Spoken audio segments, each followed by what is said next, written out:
पिला माने सब आम उत्कल ओडिशा रु आसिकी ये सब चाकरी बाकरी करिसेंती बहु बड़ बड़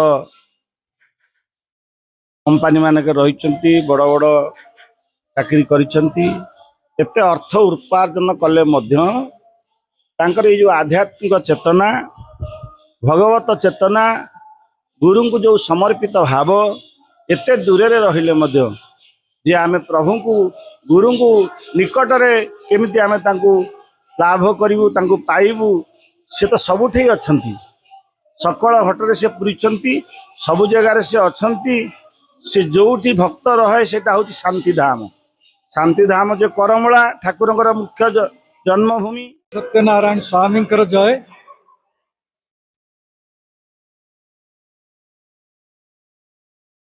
देखंतु ठाकुरंकर कृपारु आमर गुरुदेव कृपारु पछ 5 वर्ष पूर्वे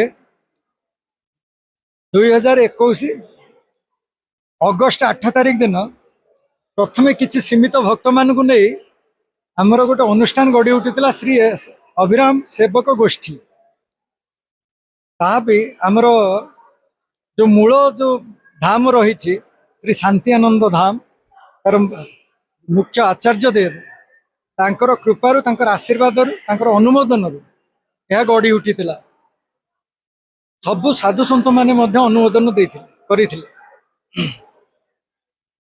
तापरे आमेर धीरे धीरे धीरे धीरे जिते भाई माने सेमानकर चिन्हा परिचय सबुआड़े से विषय कहले फेसबुक रो हो गूगल यूट्यूब हो यही चैनल माध्यम जिते अन्य भाई माने बेंगलोर रे थिबा भाई माने माँ माने सेमान सब देखिले जानिया को पाइले सेमाने अत्यंत आनंदर सह आग्रहर सहित ये अनुष्ठान सहित मिसिले जहाँ भी हो ठाकुरंकर लेखा रही मुही जाणु अच्छी तुम्भ कृपा बिना किछि हेब नाही बारे प्रभु आना सब से तांकरी खेल तांकरी इच्छा तांकरी सदिच्छा ये सब किछि संभव आउ आशा एतिकी समस्त मन रे भातृभाव मातृभाव यही जो सद्भाव सात्विकता यही सब आसी जाओ भाई भाई मानक भितरे से जो भाई भाई रो जो भावना भाईचारार भावना यह बढ़ू सत् मार्ग रे आमे जाओ विश्व खराब मार्ग को आमे छाड़ी के आसु यह ही लक्ष्य से लक्ष्य हूँ जेतेरु जेते अधिक आमर गुरुदेवंकर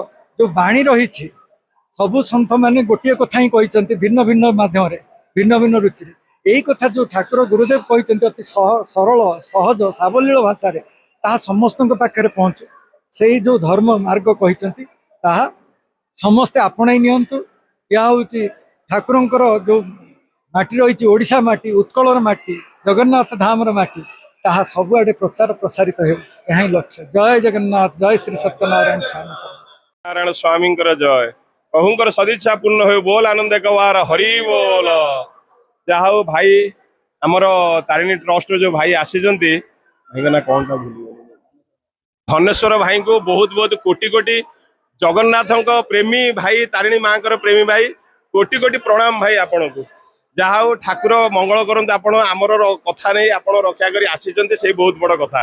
ଆଉ ମୁଁ ଦେଖୁଛି ଆପଣ ବହୁତ ଜାଗା ଏତେ ବଢିଆ କାମ କରୁଛନ୍ତି, ତାର କିଛି ତୁଳନା କରିହବ ନାହିଁ। ଆଉ ଗୋଟେ କଥା, ପ୍ରଥମ କଥା, ଆମର ଓଡିଶାରୁ ଆସି ଆମର ପୁରୀ ଜିଲ୍ଲା କରମଳା ଶାନ୍ତିଧାମ ଆଶ୍ରମରୁ ଆମର ଏଠି ସାଧାରଣ ଛୋଟ ଆମେ ଯେତେ ଗୁରୁ ଭାଇ ମାନେ ଅଛନ୍ତି ସବୁ ମିଶି ଏଠି ଗୋଟେ ସଂସ୍ଥା କରିଛୁ। ଯାହା ହଉ ଠାକୁରଙ୍କର କୃପା ଅଳ୍ପ ବହୁତ ଯାହା ହଉ ଭଲ ମନ୍ଦ ଏଟାକୁ ଆମର 5 ବର୍ଷର ଏଇଟା ହେଲା ଆମର ବାର୍ଷିକ ଉତ୍ସବ। ଯାହା ହଉ ଠାକୁରଙ୍କ କୃପାରୁ ଯୋଉ ଗୁରୁ ଭାଇ ଗୁରୁ ମା ମାନେ ବାହାରୁ ଆସିଛନ୍ତି, ଓଡିଶାରୁ ବି ଆସିଛନ୍ତି, ବାବା ମାନେ ଆସିଛନ୍ତି, 3 ମୂର୍ତ୍ତି ସାଧୁ ଆସିଛନ୍ତି, ବୟୋଜ୍ୟେଷ୍ଠ ବାବା ଆମର ସଦାନନ୍ଦ ବାବା ଆସିଛନ୍ତି, ନୀଳମଣି ବାବା ଏବଂ ଆମର ପରମେଶ୍ୱର ବାବା ଆସିଛନ୍ତି। ଯାହା ବହୁତ ବହୁତ ମାନେ ଆମକୁ ଯେତିକି ଆଶୀର୍ବାଦ କରିଛନ୍ତି ଠାକୁର କରନ୍ତୁ। ପ୍ରତିବର୍ଷ ଏଇଭଳିଆ ଲୀଳା ଲାଗିଥାଉ। ଆପଣ ମାନେ ବି ଏଇଭଳିଆ ଆସିଥାନ୍ତୁ। ଆପଣ ମାନଙ୍କର ଯୋଉ ଟ୍ରଷ୍ଟ ଅଛି ଆମକୁ ବି ଆପଣ ଡାକୁଛନ୍ତି, ଆମେ ବି ସେଠିକି ଯାଉଛୁ। ବହୁତ ବହୁତ ଆପଣଙ୍କୁ ଧନ୍ୟବାଦ। ଯାହା ହଉ ଠାକୁରଙ୍କର ସଦିଚ୍ଛା ପୂର୍ଣ୍ଣ ହଉ। ବୋଲ ଆନନ୍ଦ ଏକ ବାର ହରି ବୋଲ।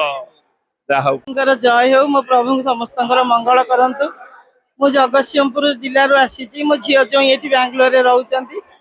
ଆଉ ଏ ବାଙ୍ଗାଲୋରର ଆଜି ଏଭଳିଆ ସୁନା ହେଇଯିବ ବୋଲି ଆମେ ବିଶ୍ୱାସ କରିନଥିଲୁ।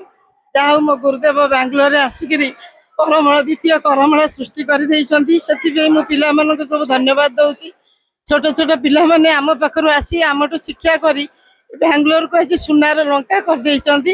ତେଣୁ ଆମେମାନେ ବି ଗର୍ବିତ। ଆମ ପିଲାମାନେ ଆସି ଏତେ ସୁନ୍ଦର ଆୟୋଜନ ଏଠି କରୁଛନ୍ତି। ଆମେମାନେ ବି ଓଡ଼ିଶାରୁ ଧାଇଁ ଆସୁଛୁ ଏ ପିଲାମାନଙ୍କ ଖୁସିରେ ଟିକେ ଖୁସି ହେବା ପାଇଁ। ଆଉ କ'ଣ କହିବି, ଠାକୁର ମୋର ସମସ୍ତଙ୍କର ମଙ୍ଗଳ କରନ୍ତୁ, ତୁମମାନଙ୍କର ବି ମଙ୍ଗଳ କରନ୍ତୁ, ସମସ୍ତଙ୍କୁ ଖୁସିରେ ରଖନ୍ତୁ ବାପା, ଏତିକି କହୁଛି। ଆଜି ଆମେ ଅବିରାମ ପରମହଂସଙ୍କର ତାଙ୍କର ସେବା ଗୋଷ୍ଠୀର ଭାଇମାନେ ଆମକୁ ନିମନ୍ତ୍ରଣ କରିଥିଲେ। ଆମେ ସମସ୍ତେ ଆମର ଓଡ଼ିଶା ରାଧାକୃଷ୍ଣ ସେବା ପରିବାର, ମା ତାରିଣୀ ସେବା ଟ୍ରଷ୍ଟ, ଏବେ ବହୁତ ମାନେ ଯେତିକି ଅଛନ୍ତି ସେବା ଗୋଷ୍ଠୀ ସମସ୍ତଙ୍କୁ ସେମାନେ ନିମନ୍ତ୍ରଣ କରିଥିଲେ। ସମସ୍ତେ ଆମେ ଆସିଛୁ। ଯାହା ହଉ ଏହିପରି ପ୍ରତ୍ୟେକ ବର୍ଷ, ଏ ବର୍ଷ ନୁହେଁ, ଆମେ ପ୍ରତ୍ୟେକ ବର୍ଷ ଆମକୁ ନିମନ୍ତ୍ରଣ କରନ୍ତି, ଆମେ ଆସିକି ପହଞ୍ଚୁ। ଆଉ ଏଇ ଭାଇମାନଙ୍କର ଯେଉଁ ସଦସ୍ୟମାନେ ଅଛନ୍ତି ସେମାନଙ୍କର ଯେଉଁ ସହଯୋଗ, ସେମାନଙ୍କର ଯେଉଁ ପ୍ରକାର ଭାବ, ଯେଉଁମାନଙ୍କର ଭକ୍ତି ଆମକୁ ଟାଣି ଆଣେ ତାଙ୍କ ପାଖକୁ। ଯାହା ହଉ ଆମେ ତାଙ୍କର ଆସି ଭଜନ କୀର୍ତ୍ତନ କଲୁ, ପ୍ରଭୁଙ୍କର ଆଶୀର୍ବାଦରେ ଭିକ୍ଷା ମାଗିଲୁ। ଭିକ୍ଷା ମାଗି ଆମେ ପ୍ରସାଦ ସେବନ କରି ଯିବୁ। ସମସ୍ତେ ପ୍ରସାଦ ପାଇଁ, ସମସ୍ତଙ୍କ ପାଇଁ ପ୍ରସାଦ ସେବନର ବ୍ୟବସ୍ଥା ହେଇଛି, ପ୍ରସାଦ ସେବନ କରିବୁ। ଜୟ ଶ୍ରୀକୃଷ୍ଣ। ଜୟ ହୋ। ଧନେଶ୍ୱର ଭାଇ ଆମର ଯୋଉ କାମ କରୁଛନ୍ତି, ତାଙ୍କ ଭିତରେ ଠାକୁର ଅଛନ୍ତି। କରିବାକୁ ଥାଏ ମୋ ବି ଅନ୍ୟ ଗତି ନାହିଁ। ଠାକୁରଙ୍କ ଭିତରେ ହରି ଅଛନ୍ତି, ଯାହା କରୁଛନ୍ତି ହରି କରୁଛନ୍ତି। ସେଇ ସବୁ ମାଙ୍କ କୃପା, ସେଇ ଠାକୁରଙ୍କ କୃପା, ସେଇ ଅଭିରାମ ସ୍ୱାମୀଙ୍କ ଶରଣରେ ଆମେ ଅଛନ୍ତି। ସମସ୍ତେ ଯାହା କରୁଛନ୍ତି, ଯାହା ଦେଖୁଛନ୍ତି, ସେ ସବୁ ଠାକୁର କରୁଛନ୍ତି।